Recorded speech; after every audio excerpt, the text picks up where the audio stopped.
Video like जरूर कर लीजिए और ऐसे वीडियो लगातार फ्री में पाने के लिए चैनल को तुरंत सब्सक्राइब कर लीजिए और बेल आइकन को जरूर टैप कर लीजिए ताकि आगे भी सारे वीडियो आपको मिलते रहे। यूट्यूब में फॉलो करते हैं तो प्लीज ये वाला फ्री टेलीग्राम चैनल जरूर ज्वाइन कर लीजिएगा। सारे नोटिफिकेशन सारे अपडेट यहीं पे आते हैं, ध्यान रखिए।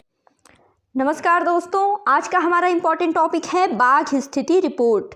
बाघ स्थिति रिपोर्ट 2022 को देखेंगे। बाघ से रिलेटेड न्यूज़ जो है आपके करंट अफेयर्स में भी इम्पॉर्टेंट है और आपकी मिसलेनियस का एक इम्पॉर्टेंट जो है टॉपिक भी है।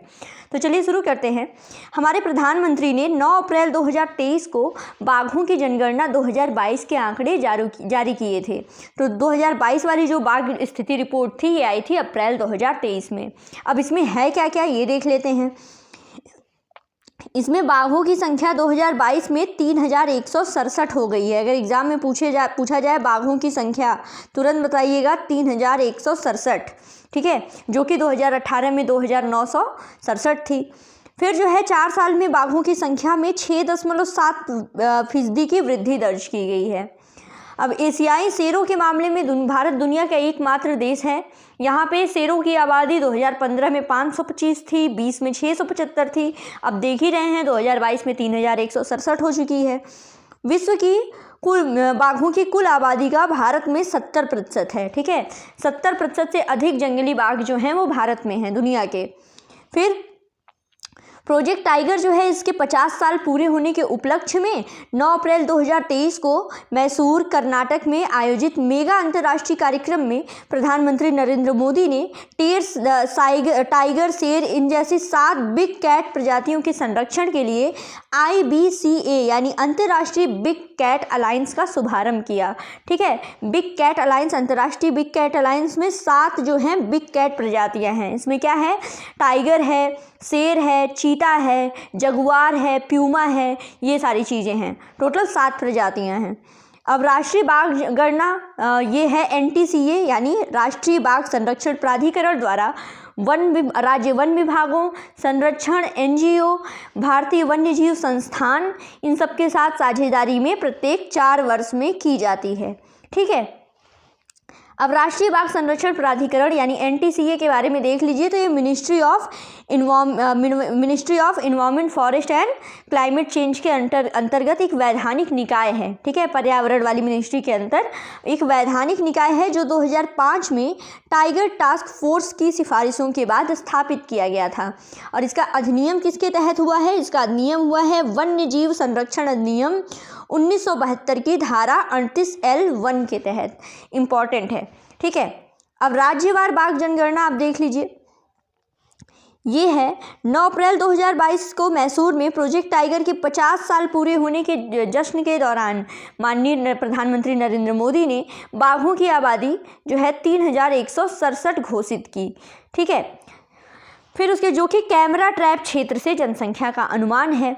फिर 29 जुलाई 2023 को कार्बेट टाइगर रिजर्व में मनाए गए वैश्विक बाघ दिवस के अवसर पे केंद्रीय राज्य मंत्री श्री अश्विनी कुमार ने इन्होंने क्या किया कि एक विस्तृत रिपोर्ट जारी की।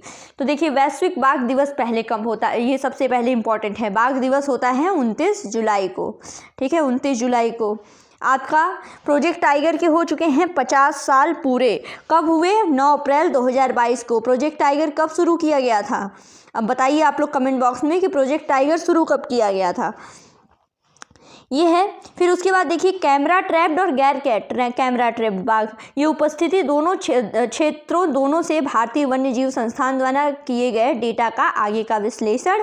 बाघों की आबादी की ऊपरी सीमा जो है 3925 और औसत जनसंख्या जो है ये औसत संख्या ये है 3682 होने का अनुमान है, ठीक है, जो कि प्रतिवर्ष 6.1% की वृद्धि, इसमें वार्षिक वृद्धि को दर्शाता है, ठीक है।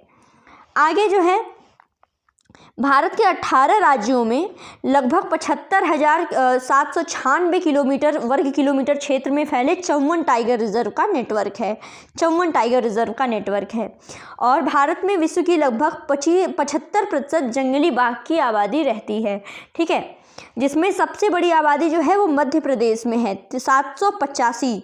इसके बाद कर्नाटक में है 563, उत्तराखंड में 560 और महाराष्ट्र में है 444।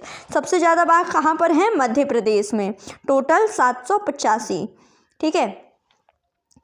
अब देखिए मध्य प्रदेश में मौजूद 6 बाघ अभ्यारण्यों में बांधवगढ़ बाघ अभ्यारण्य जो है ये बाघों की संख्या में सबसे अधिक है। ठीक है, तो क्या देखा आपने, सबसे ज़्यादा जो बाघ है वो पाए जाते हैं मध्य प्रदेश में 785, और उसमें मध्य प्रदेश में भी जो बांधवगढ़ बाघ वो रिजर्व है, अभ्यारण्य है, वहाँ पे सबसे ज़्यादा बाघ हैं। ठीक है, देश के 54 बाघ संरक्षित क्षेत्रों में उत्तराखंड में जिम कॉर्बेट रिजर्व जो है वो सबसे अधिक जो है 260 बाघों की आबादी यहाँ पे दर्ज की गई है। ठीक, अब एक और देख लीजिए, ये देखिए है कि सबसे ज़्यादा बाघ वाला राज्य और उसमें बढ़ोतरी सबसे ज़्यादा देखिए मध्य प्रदेश में है 785, और बढ़ोतरी भी यहाँ पे 559 की हुई है। मध्य प्रदेश के बाद क्या था, मध्य प्रदेश के बाद है कर्नाटक, कर्नाटक के बाद है उत्तराखंड, फिर महाराष्ट्र, देन तमिलनाडु, ये क्रम है राज्यवार। ठीक है, अब सर्वाधिक बाघ वाले अभ्यारण्य भी देख लीजिए। सर्वाधिक बाघ वाला अभ्यारण्य क्या है, उत्तराखंड का जिम कॉर्बेट। ठीक है, उत्तराखंड का जिम कॉर्बेट है, 260 यहाँ पे बाघ हैं। जिम कॉर्बेट के बाद हैं बादीपुर कर्नाटक और नगरहोल कर्नाटक। ठीक है, और मध्य प्रदेश में सबसे ज़्यादा बाघ पाया जाता है, जिसमें सबसे ज़्यादा वहाँ मध्य प्रदेश के बांधवगढ़ बाघ अभ्यारण्य में पाया जाता है, ये आपने पढ़ चुका है। फिर 5वें नंबर पर है दुधवा उत्तर प्रदेश, जहाँ पे 135 बाघ हैं। ठीक है, और उत्तर प्रदेश में लगभग 202 बाघ हैं शायद। ठीक है, तो ये तो रहा आपका बाघ के बारे में। आगे थोड़ा और कुछ फैक्ट देख लेते हैं।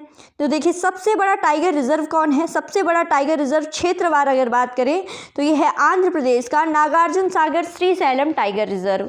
ठीक है, और सबसे छोटा अगर क्षेत्रवार बात करें तो ये है औरंग टाइगर रिजर्व आसाम का। सबसे ज़्यादा बाघ कहाँ पे पाए जाते हैं, आपने क्या देखा था, ये था उत्तराखंड का जिम कॉर्बेट। ठीक है, अब देखिए 54 रिजर्व जो हैं ये भारत के भूमि क्षेत्र का 2.3 भाग है। उसके बाद थोड़ा सा और देख लीजिए बाघ के बारे में। तो NTCA ने, ठीक है, इन्होंने बाघ के आवासों को जैव भूगोल और आवासों की परस्पर संबद्धता के आधार पे 5 प्रमुख परिदृश्यों में वर्गीकृत किया है। तो इसको बस एक बार सुन लीजिए। एक तो क्षेत्र है शिवालिक गंगा के मैदान, फिर मध्य भारत और पूर्वी घाट है, फिर पश्चिमी घाट, उत्तर पूर्वी पहाड़ियाँ, ब्रह्मपुत्र के मैदान और सुंदरवन। ठीक है, और पिछले बाघ गणना की तुलना में जो शिवालिक और गंगा मैदान है यहाँ पे बाघों की आबादी में काफ़ी अच्छी वृद्धि हुई है, काफ़ी उल्लेखनीय वृद्धि दर्ज की गई है। ठीक है, तो ये तो रहा आपका टाइगर रिपोर्ट के बारे में। ठीक है, तो ये आपको समझ में आ गया होगा। अपर लिमिट हम पढ़ चुके हैं, अपर लिमिट क्या है 3925, और एवरेज नंबर क्या है 3682। बिग कैट कितनी है 2022 में हो गई 3682। ठीक है, मध्य प्रदेश आपने देख लिया, मध्य प्रदेश राज्यवार सबसे ज़्यादा है 785। मध्य प्रदेश के बाद है कर्नाटका, उत्तराखंड, महाराष्ट्र और तमिलनाडु। ठीक है, और किन किन राज्यों में सबसे कम टाइगर रिजर्व हैं, तो ये देखिए ये हैं हमेशा की तरह नागालैंड एंड मिज़ोरम, यहाँ पे सबसे कम है। नागालैंड मिज़ोरम 0 हैं, और फिर उसके बाद झारखंड, फिर गोवा। अब वहीं टाइगर रिजर्व में आपने क्या देखा था, सबसे ज़्यादा जो है बाघ कहाँ पे पाए जाते हैं, ये उत्तराखंड के जिम कॉर्बेट में पाए जाते हैं। फिर नागरहोल और बांदीपुर जो है वो कर्नाटका का है। उत्तर प्रदेश का जो दुधवा है, उत्तर प्रदेश का दुधवा टाइगर रिजर्व यहाँ पे 5वें नंबर पे है, यहाँ पे 135 बाघ पाए जाते हैं, 135 बाघ। अब देखिए कौन कौन से रिजर्व ऐसे हैं जिसमें टाइगर नहीं पाए जाते हैं, ये इम्पॉर्टेंट है। कौन कौन से रिजर्व ऐसे हैं जिसमें टाइगर नहीं पाए जाते, तो ये है डंपा, मिज़ोरम, कामलांग, अरुणाचल प्रदेश, कवल, तेलंगाना, सतकोसिया, उड़ीसा, सह्याद्री एंड महाराष्ट्र, यहाँ पे टाइगर नहीं पाए जाते हैं। ठीक है, और टॉप 5 में क्या आपने देखा था, जिम कॉर्बेट, बांदीपुर, नागरहोल, बांधवगढ़ और दुधवा, यहाँ पे ये टॉप 5 हैं टाइगर रिजर्व। ठीक, तो ये तो रह गया आपका बाघ गणना के बारे में। तो इसके बारे में आपने पूरा पढ़ लिया है। ऐसे ही इंपॉर्टेंट वीडियोज़ के लिए हमारे चैनल पे बने रहिए। ठीक है, थैंक यू सो मच।